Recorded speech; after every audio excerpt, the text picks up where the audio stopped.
What is going on, guys? It's your guy Fabian coming back at you with another video, this time on GGPI Stock. So today is Monday the 14th. Happy Valentine's Day to you single and not single people.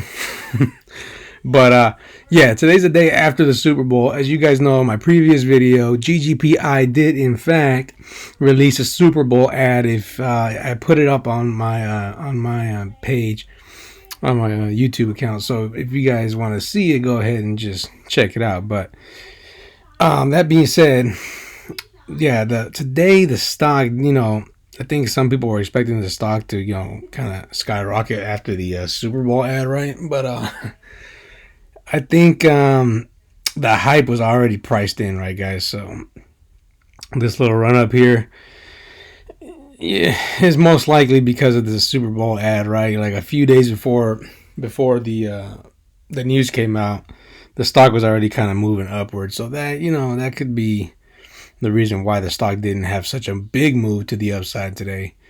With that being said, I still like what the stock did today, right? The stock is down. It was down 1.5% today, but now in the after hours, it's up almost 0.5%. Sorry, it is up 0.5%. So, it's doing okay, right?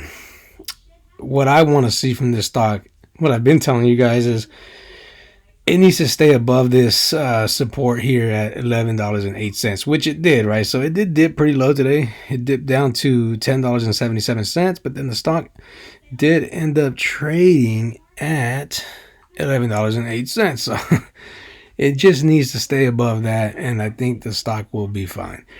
So, with that being said, I wanted to go over an article with you guys, and I'll go over it with you in a sec. But I wanted to look at one thing real quick, and that's volume, because you're not gonna have this move to the upside without volume, right? So volume was decent today. It was 4.2 million. The average is 7.9 million. So the volume was okay, right, guys? Let's take a quick look at the indicators here. I just like to see the moving averages to give us a gauge of where the stock is at. And so the stock is still trading above the 20-day moving average at 1064. It's also trading well, now it's trading below the rest of the moving averages, right? So it's trading below the 100, the 60, and the 50-day, which is fine. If hopefully tomorrow or the day after, the stock can make a move to the upside and get above those moving averages, right? The main one that I want to see the stock come up and test is going to be the 60-day moving average. Because if it can come up and test the 60-day moving average and then it can get above the 60-day moving average, then we can potentially see the move that I've been waiting to see, which is the stock coming up here and testing the this high of 1195, right? And so, well, sorry, not a high, but this resistance of 1195. So, without further ado, guys, let's jump right into this article real quick. And so this stock is actually by Investor Place, and it says Gore's Guggenheim stock is banking on the wrong car at the wrong time. So we knew, right, guys, right after the Super Bowl that Polestar was going to get criticized, right? Whatever they did, right? Whether, it doesn't matter what kind of ad they put out, what kind of car they put out, they were going to get criticized, right? Me, myself, personally, I think they should have put the car in, they should have showed the car more during that short commercial, right? That 30-second commercial. I think they showed it towards the end, and it was not that. I think it should have been for most of the 30 seconds on the screen. But, these people pay people to figure out what they want to do and how they want to do it and the results that they want, the outcomes that they want, right? So I'm sure somebody looked into it, did some kind of big, think tank study and to figure out what would be the best way to go about it. And I guess the best way to go about it was to put the car in towards the end. Who knows? Maybe it's the last thing people see, and it's so then they will want to go and find out, and they want to inquire about it, and then maybe they'll look it up, right? Who knows? These guys, they get paid a whole lot of money to figure this kind of stuff out. But let's just go ahead and read this article real quick, guys. So it says GGPI stock may not benefit from Polestar's mid-price EV. So the verdict is out. It's still out on the viability of Gores Guggenheim stock. Gores Guggenheim is a special acquisition company, SPAC, with plans to merge with Polestar, which we all know, an EV maker gaining serious attention. If you're connected to the electric vehicle industry, the new normal presents both opportunities and frustrations, which, I think we've all experienced the frustrations as of late. Right, guys? So on the positive end of the spectrum, the coronavirus pandemic forced millions of people to consider the benefits of EV ownership. And so it just goes on to say how combustion cars are, they require frequent maintenance, and nobody wanted to interact with people, right? Nobody wanted to, talk or chat or, even pull up to the dealership so you can, work on my car. Nobody wanted to do that. So they're saying how EVs are, better because you don't have to do much maintenance to your cars, right? There's a lot less moving parts, right, with electric cars compared to gasoline powered cars, right? And then it also goes on to say about gasoline and how even though gasoline is increasing, people are driving less. So it's not really that much of a catalyst for GGPI stock to get a boost from, right? And then it says GGPI stock versus inflation. Interestingly, as my Investor Place colleague Eddie Pan pointed out, Polestar bought commercial time during the Super Bowl. The ad featured its Polestar 2. Pan rightly stated that the Super Bowl is one of the biggest sporting events in the world, so coughing up $6.5 million for a 30-second spot could be money worth spent. And so this is like I told you guys before, right? I used to work for a company in the past called Buy, and they actually did do a commercial, I think, and it had Justin Timberlake.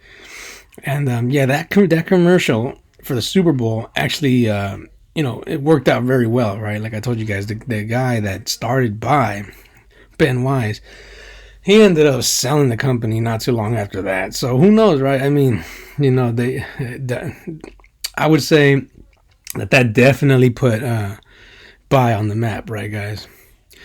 Okay, but with that being said, let's continue here. But even though I get that it's a reasonably priced EV starting at $45,900, the broader economy is my concern about GGPI stock. As I mentioned in my interview with CGTN America anchor Sean Caleb's, soaring consumer prices have left people in two camps: those who can save money as a luxury and those who have no choice but to. With electricity bills across most states in the union creeping up, I looked at my utility bill and utter shock recently. The latter camp is expanding, combined with the cost of borrowing money rising. Working households could find themselves paying hundreds of dollars per month, even if their lifestyle doesn't change. So yeah, the one thing that does worry me about everything that's going on is inflation, of course, right? Because as soon as the cost to borrow money goes up, people are probably going to say, you know what?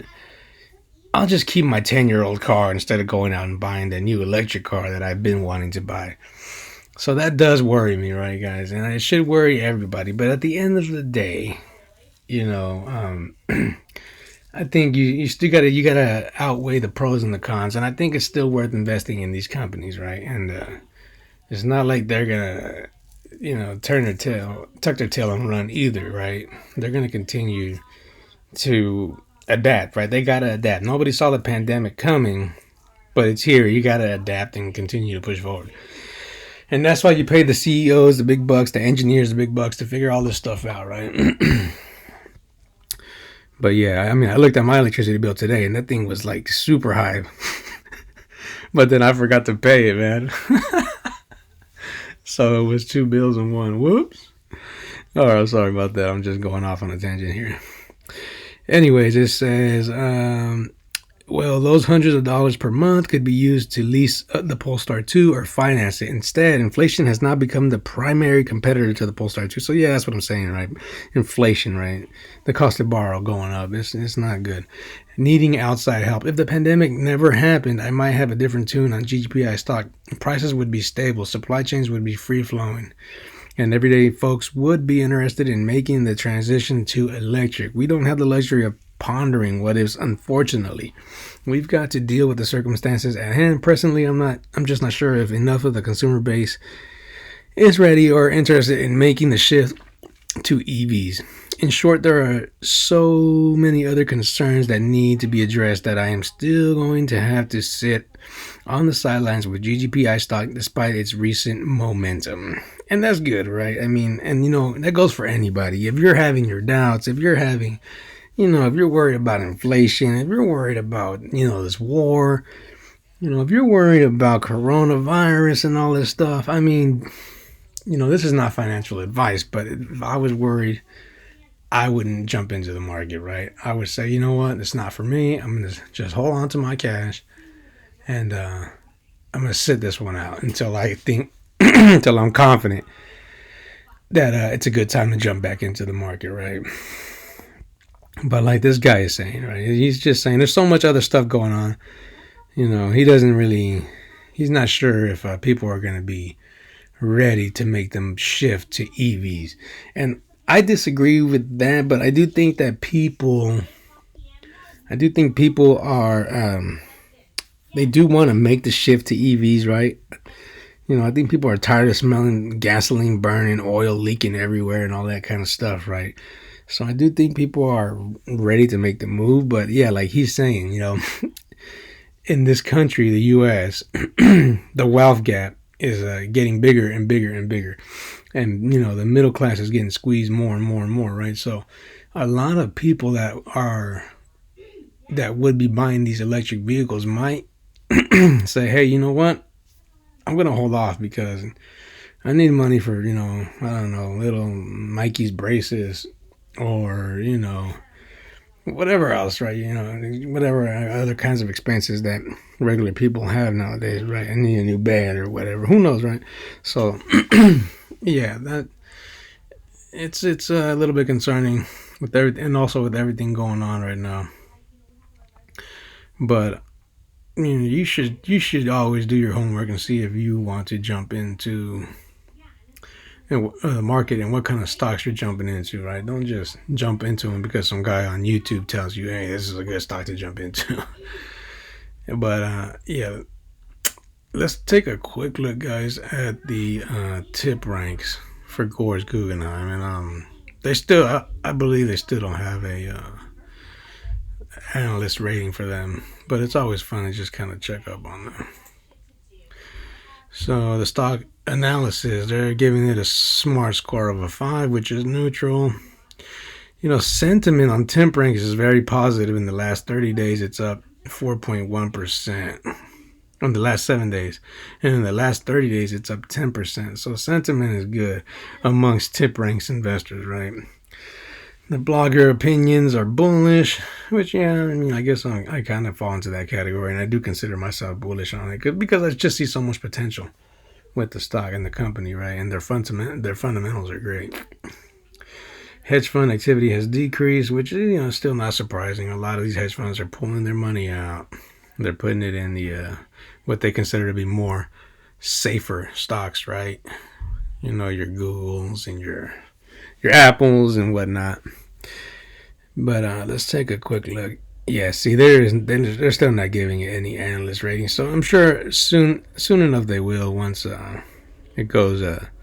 I'm thinking once it merges and it goes public on its own, then yeah, I think they will have the analyst ratings for Polestar instead of GGPI. But news sentiment. So yeah, it's not that great. Last 7 days, Not that great. Let's see, crowd wisdom. So crowd wisdom is good. More people are holding it, right? 4.1% of portfolios are holding it in the last 7 days. 10% of portfolios are holding it in the last 30 days. So that's good, man. It's going up, right?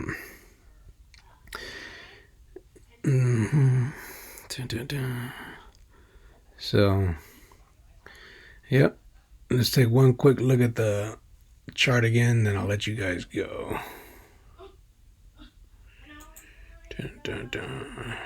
Yeah, so like I told you guys before, the stock was just trading in this channel. Then it kind of broke down to the downside.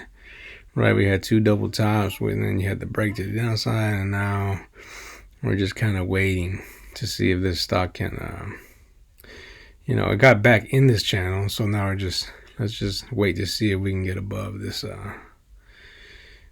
really this moving average right here, the 60-day is the one that I'm paying attention to a lot. And hopefully it can get above that one and then come up and test resistance at $11.95, right around the $12 psychological area where we've had quite a bit of action in the past. So that'll be if we can get back up to there, that'll be very telling, right? What happens, what happens there. Obviously got shot down twice right here. So if it can, bounce up to the upside from there, then we've got quite a bit of room to run, right? Before we have more